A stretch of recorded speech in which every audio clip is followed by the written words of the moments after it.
সংকেত খুব খারাপ, বুঝতে পারছেন তো? পায়ে কাঁটা ফুটলে যেমন লাফায় লাফাচ্ছে, এ তো কিছু হয়নি, এখনো তো অনেক বাকি, সবে তো 21 তারিখ না। नमस्कार सर।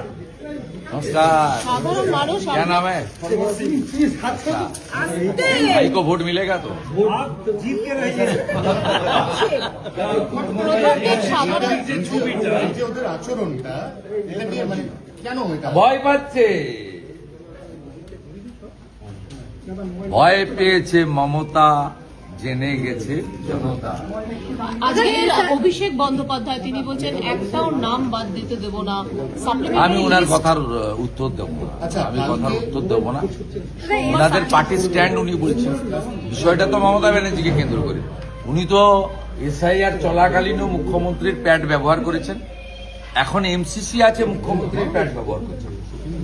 সুপ্রিম কোর্টে গেছেন বা রাজ্যের উন্নয়নের জন্য নয়, রাজ্যের ছেলে মেয়েদের চাকরির জন্য নয়, শিল্পের জন্য নয়, নারী সুরক্ষার জন্য নয়, সুপ্রিম কোর্ট পর্যন্ত গেছেন বাংলাদেশি মুসলিম অবৈধ অনুপ্রবেশকারীদের বাঁচানোর জন্য।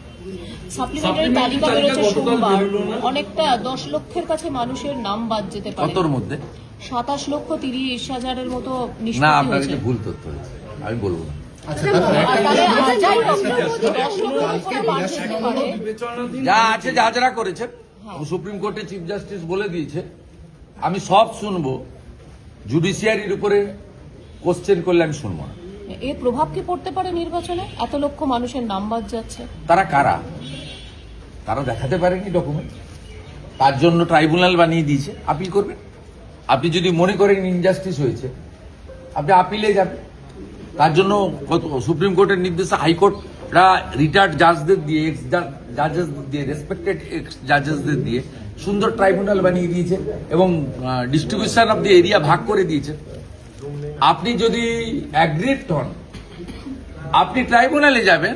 ভারতবর্ষের এত ডেমোক্রেসি আছে, এত সুন্দর আইন আছে, কিন্তু কান খুলে শুনে রাখুন, মৃত, ডবল ট্রিপল এন্ট্রি, ফেক এবং অভারতীয় বাংলাদেশি মুসলিম তার নাম থাকবে না।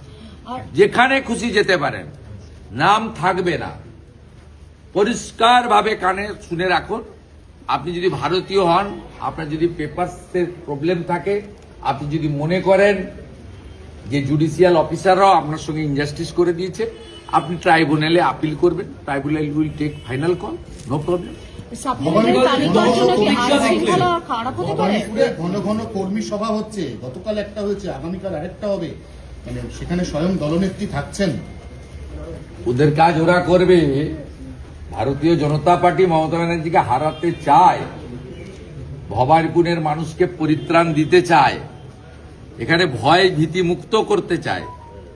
সেই জন্য রাজ্যের বিরোধী দল নেতাকে এখানে পাঠিয়েছেন। মোদিজির সৈনিক হিসাবে আমি এখানে এসেছি, বিজেপির প্রার্থী হিসাবে।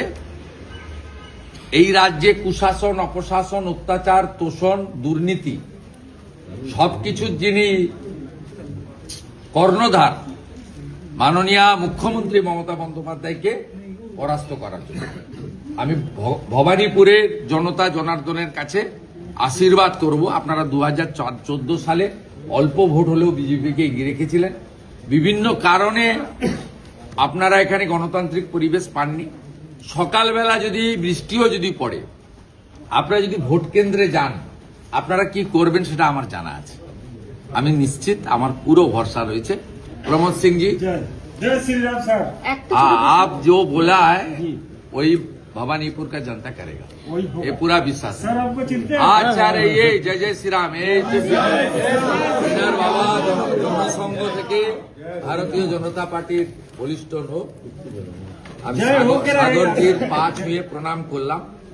এই রকম 8 জন বিশিষ্ট পুরনো ভারতীয় জনতা পার্টির কার্যকর্তা এবং যারা রাষ্ট্রবাদী সংগঠনের সঙ্গে যুক্ত, তাদের কাছে আজকে আমাকে পৌঁছাতে হবে। আপনারা আমাকে দয়া করে ছেড়ে দেন।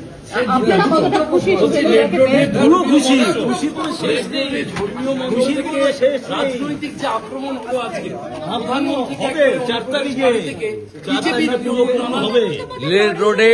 রেড রোডে প্রার্থনার আয়োজক মুসলিম নেতাদের উচিত মমতা ব্যানার্জির বিরুদ্ধে ব্যবস্থা নেওয়া। খিলাফত কমিটির উচিত ব্যবস্থা নেওয়া।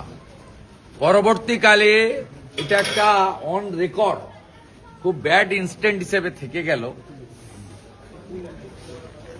ঠিক মোহাম্মদ আলী জিন্না সোহরাবুর্দিরা যে ভাষায় কথা বলেছেন আজকে তিনি করেছেন, এবং ইসলাম ধর্মের মানুষরা 1 মাস ধরে তারা উপবাস ব্রত পালন করেছেন, করে তাদের যে প্রার্থনার মাধ্যমে আজকে রমজান মাসের পরিসমাপ্তি ঘটিয়েছেন, সেই মঞ্চকে যেভাবে রাজনীতিকরণ করলেন মুখ্যমন্ত্রী, এরপরেও যদি খেলাফত কমিটি কলকাতা রিয়াক্ট না করে তাহলে আমরা ধরে নেব মমতা ব্যানার্জির এই রাজনীতিকরণ এবং মৌলবাদে উস্কানি ঘৃণা ছড়ানোর কাজে তাদেরও সমর্থন আছে।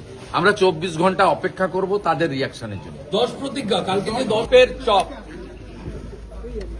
এক ঝুড়ি মিথ্যা।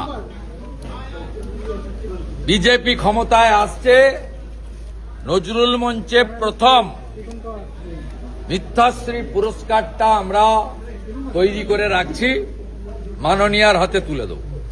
24,000 আমি ইন্টারেস্টেড নয়। কেন্দ্রীয় বাহিনীর নিয়ন্ত্রণ কে করবে সেটা নিয়ে ইন্টারেস্টেড। কেন্দ্রীয় বাহিনীকে সঠিক ব্যবহারের আমি দাবি করি। যদি কালীঘাট মন্দিরে যদি আজকে মমতা ব্যানার্জির ছবি রাখা হয়, উনি প্রার্থী, তারপরেও যদি ইলেকশন কমিশন এখানকার লোকাল অথরিটিকে দিয়ে ছবিগুলো পরিষ্কার না করেন, তাহলে বুঝে দিতে হবে কি হতে পারে। দেখুন, ওরাই বলে দিচ্ছে কি হবে। दीदी भाई जीतेगा तो कमल खिलेगा। जय श्री राम। जय श्री राम, जय श्री राम, जय श्री राम।